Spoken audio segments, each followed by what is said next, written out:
Class library. Nah, class library adalah salah satu dari DLL yang ada di dalam Visual Studio.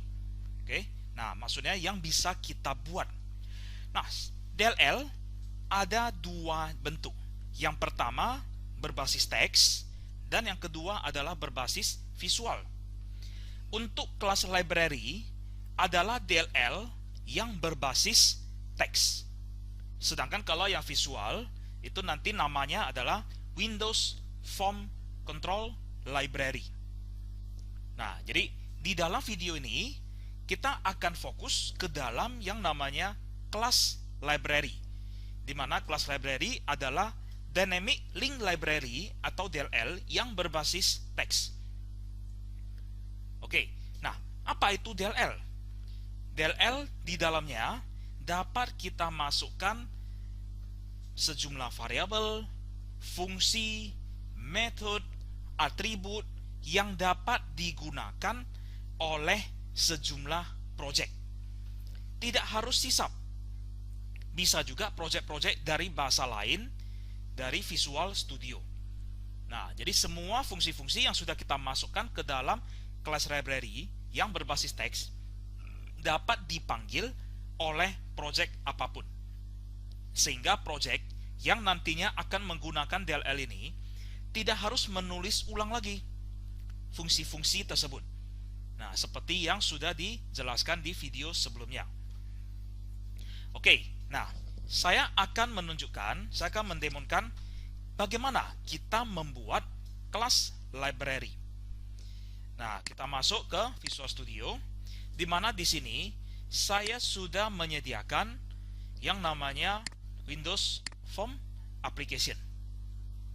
Oke, saya akan membuat kelas library.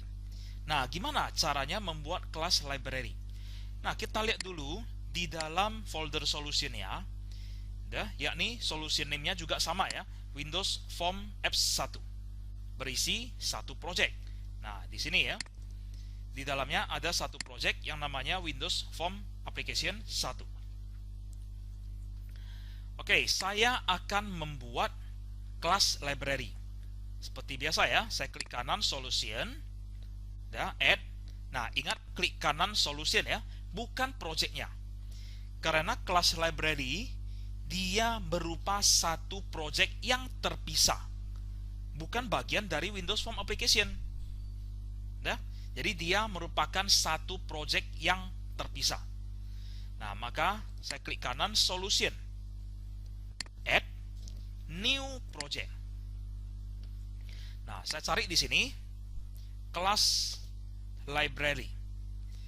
Nah, pilihlah kelas library dalam kurung .NET Framework. Saya next.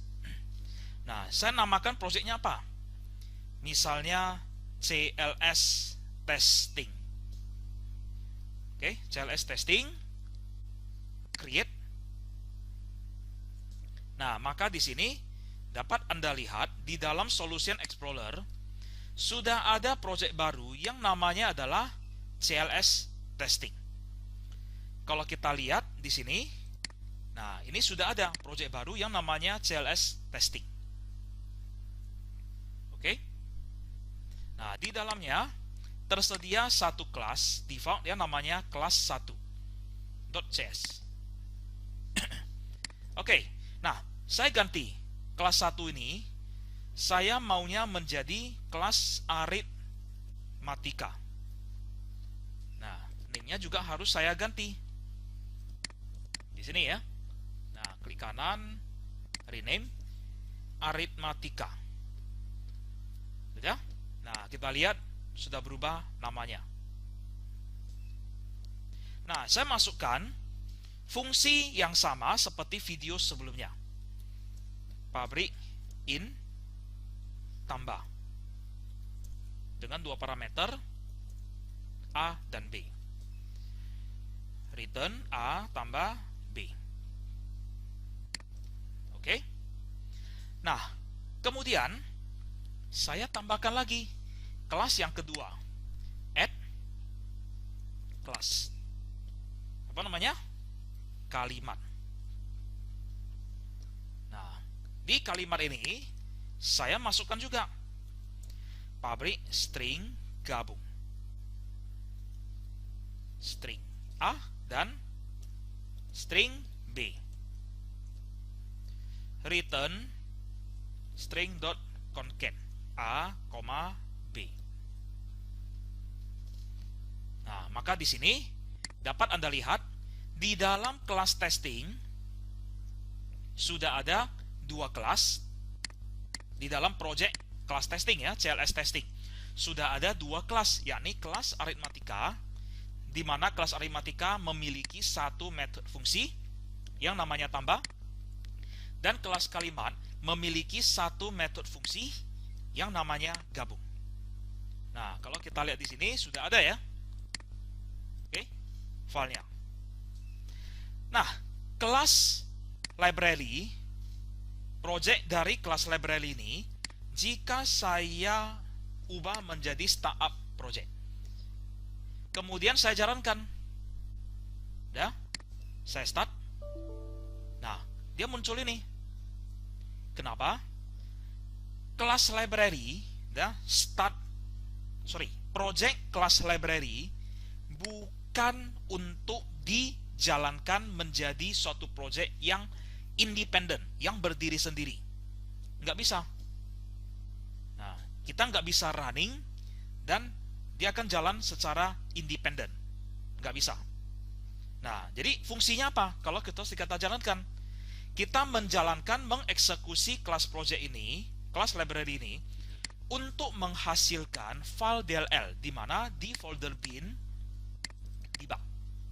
Nah, Anda lihat ini sudah ada DLL, dan pendukungnya, dan namanya adalah program debug database, PDB. Nantinya akan kita gunakan adalah file DLL-nya. Nah, apakah benar saat kita menjalankan project itu muncul file DLL-nya? Nah, saya hapus lagi, delete, kosong ya. Di folder bin debugnya kosong. Saya jalankan lagi, tapi kali ini saya tidak menggunakan start, tetapi saya klik kanan, build. Udah? Nah, kalau udah build, Anda lihat di sudut kiri bawah, build succeed, berhasil. Kita masuk lagi. Nah, udah muncul lagi DLL-nya. Nah, maka sampai di sini DLL ini sudah siap digunakan oleh project lain. Fungsi-fungsi yang ada di dalam sudah siap dipanggil oleh project lain yang memerlukannya. Nah, sekarang bagaimana cara kita memanggil DLL? Oke, kita kembali lagi ke Windows Form Application. Saya ubah lagi menjadi Startup Project. Nah, ini saya tutup. Nah, kita kembali ke Windows Form Application. Saya tambahkan dua label. Label 1 dan label 2. Oke. Nah, sekarang cara memanggil DLL-nya bagaimana? Perhatikan langkah-langkahnya ya. Nah, di dalam project ini ada satu bagian yang namanya reference. Nah, saya klik kanan reference, kemudian add reference. Nah, setelah itu masuk ke bagian browse, ada pilihan browse ya. Nah, kita masuk ke sini, saya ambil foldernya. Oke, saya copy. Ya, saya copy ya lokasinya, lokasi dari file DLL ini ya. Nah, baru kemudian di sini di dalam browse ini saya pilih tombol browse. Nah, masuk ke lokasi ini. Saya pastekan ke sini tadi ya. Saya paste ya. Nah, maka muncullah file DLL ini. Saya add, masuk ke sini. Kemudian oke. Nah, maka sampai sini Anda lihat di dalam reference ini sudah ada yang namanya CLS testing. Nah, kemudian belum selesai ya. Belum bisa kita lakukan. Masih ada kelanjutannya. Saya masuk ke view code. Nah, di dalam view code, di bagian atas, saya panggil using CLS testing. Nah, harus kita panggil CLS testing ini. Nah, setelah kita panggil, baru di sini kita lihat saya memanggil aritmatika. Nah, udah ada. Mate sama dengan new aritmatika. Kemudian kalimat. Loh, kok nggak ada? Kenapa aritmatika ada? Kok kalimat nggak ada? Kok nggak dikenal? Nah, ada sesuatu yang bermasalah ya. Oke, kita kembali lagi ke kelas library. Aritmatika ini terpanggil. Ya. Kalimat ini nggak terpanggil. Masalahnya apa? Apakah Anda menemukan hal yang memicu tidak dikenalnya kelas kalimat? Nah, kelas kalimat memiliki aksesibilitas private. Sedangkan aritmatika pabrik. Kelasnya pabrik. Sedangkan ini adalah private. Nggak ada kan? Nah, itulah masalahnya. Oke, saya tambahkan pabrik. Saya simpan. Kalau udah saya simpan, apakah ini udah dikenal? Nah, udah ada. Ya. Nah, kalau misalnya, oke? Kalau misalnya jika sudah di tempat Anda sudah ditambahkan pabrik ini sehingga kalimat ini sudah menjadi pabrik dan kembali ke sini tetapi di tempat kalian tidak dikenal kelas kalimat, dapat Anda lakukan adalah klik kanan kelas library-nya, kemudian rebuild. Jika di tempat Anda tidak muncul ya, meskipun sudah ditambahkan aksesibilitasnya menjadi pabrik, dapat dilakukan dengan rebuild. Oke, nah kita lanjut. Karena sudah menjadi pabrik ya kelasnya, maka sudah dikenal. Oke, saya tuliskan kalimat kata sama dengan new kalimat. Nah, kemudian saya panggil, cetak ke label 1. Label 1.text sama dengan mate.tambah 10,20. Label 2.text sama dengan kata.gabung. Selamat dengan kata spasi pagi. Nah, di atas ini error karena dibutuhkan toString. Oke, kita lihat apakah hasilnya cocok enggak. Nah, saya start. Oke, kira-kira apa yang terjadi?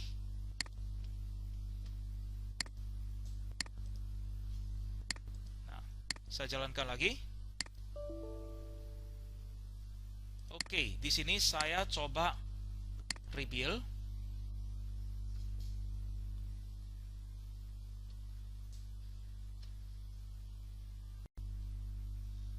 Dan saya rebuild kelas library-nya karena tadi dikarenakan perubahan aksesibilitas dari private menjadi pabrik belum bisa rebuild kan. Nah, mungkin itu masalahnya ya. Nah, saya coba rebuild juga di pabriknya, di kelas library-nya ya maksudnya. Nah, saya coba jalankan lagi. Oke, udah bisa. Nah, harusnya berarti di sini adalah kelas library tadi karena sudah ada perubahan coding, maka harus di rebuild. Meskipun tadi sudah dikenalnya. Ya? Nah, codingnya kenal, tetapi DLN-nya belum berubah. Jadi harus di rebuild. Nah, maka sampai sini Anda sudah lihat hasilnya. Cocok? Oke. Nah, apakah benar kelas yang sudah saya buat ini, ya, kelas library yang sudah dibuat ini dapat dipanggil lagi oleh project yang kedua dan seterusnya? Nah, saya coba lagi dengan project baru. Nah, saya menggunakan console application. Oke, console application. Next. Create. Oke. Saya pindahkan startup project-nya dulu ke console application. Kemudian saya tambahkan dulu read key. Saya lakukan langkah yang sama seperti tadi yang sudah saya lakukan ke dalam Windows Form Application, yakni add reference. Nah, ini saya centang karena tadi udah ada ya, jadi udah ada historinya. Oke. Nah, maka di sini udah ada. Kemudian using CLS testing. Kemudian lagi saya deklarasikan aritmatika. Nah, udah kenal ya, sama dengan new aritmatika. Kalimat kata sama dengan new kalimat. Kemudian console.writeLine mate dot tambah 10,20 dan console.writeLine kata dot gabung selamat dengan spasi pagi. Nah, kita tes hasilnya cocok. Ini dia. Nah, dapat Anda lihat kan? Kelas aritmatika dan kalimat tidak perlu saya tuliskan ulang. Ya, meskipun di sini sudah ada 2 project yang memanggil fungsinya. Cukup 1 kali aja, yakni di mana di dalam kelas library yang namanya adalah CLS testing. Nggak perlu diduplikasi. Nah, itulah fungsi dari DLL. Dalam hal ini adalah DLL yang berbasis teks. Nah, maka sampai sini Anda sudah melihat bagaimana kita membuat DLL yang berbasis teks, yakni kelas library, dan menggunakannya. Oke, sampai sini. Jika ada yang dipertanyakan atau ada yang kurang jelas, silakan tanyakan ke forum yang telah tersedia. Terima kasih.